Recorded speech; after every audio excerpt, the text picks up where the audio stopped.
montrer la diversité qui est celle de notre fédération, où il n'y a pas un gourou, tout le monde est champion du monde chez nous.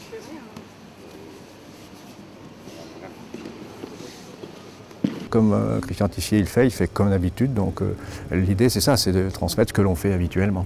C'est cet échange qui est intéressant.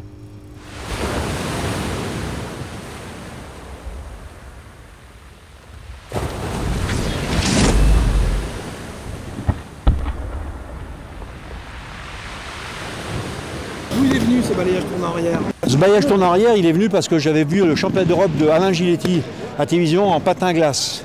Et quand j'ai vu faire la rotation en patin glace, je me suis dit, si je fais ça avec ma jambe arrière, quand quelqu'un donne un coup de pied, il va partir comme une omelette. J'ai commencé à le faire, ça marchait, et après j'ai pas arrêté. J'adore les omelettes.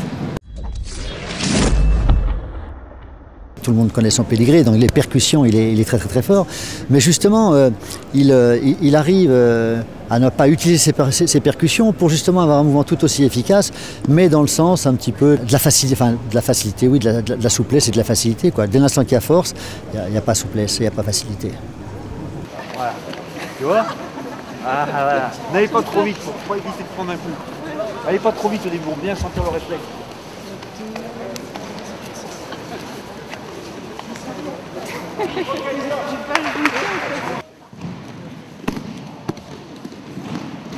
Avec des amis, on a découvert ça à Boulogne, c'était à Boulogne, près de Paris.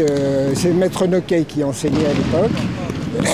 Voilà, puis après, Maître Christian Tissier est arrivé et on a enchaîné, voilà. L'aïkido, si vous voulez, c'est comme disait mon sensei, l'aïkido, c'est la recherche du geste pur. C'est-à-dire, c'est l'idéal de pureté par le geste. L'idéal de pureté par le geste. Donc on ne peut pas imaginer quelqu'un qui va, pendant 10 ans, 20 ans, essayer d'avoir le geste le plus pur possible dans une action où il y a une contrainte, c'est-à-dire avec un adversaire. Okay.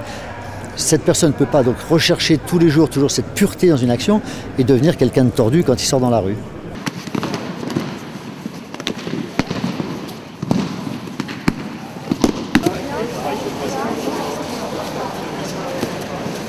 Justement, je disais à mes partenaires, sourire. Oui, oui, absolument. Ça prouve que nous sommes bien dans notre mouvement, dans nos corps, avec le partenaire, et que c'est une pratique qui se fait dans l'harmonie puis dans la joie aussi. Donc le sourire est très important. Le non-sourire crispe le corps et le visage. Donc pour moi, pour nous, en principe, c'est très important dans le Kinomichi en tout cas.